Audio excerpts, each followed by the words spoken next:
Since we know that they're traveling towards each other, we can use their combined rate. So we know the first person has a rate of 10 kilometers per hour.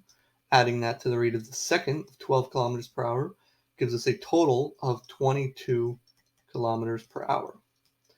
So with a rate of 22 kilometers in 1 hour, we want to find how many hours, let's call it x hours, in 33 kilometers, our total distance. So here we can cross multiply our terms. So 22 times x gives us 22x. 33 times 1 is just 33. So we get x by itself by dividing both sides by 22. So 33 divided by 22 gives us 1.5 hours. So we know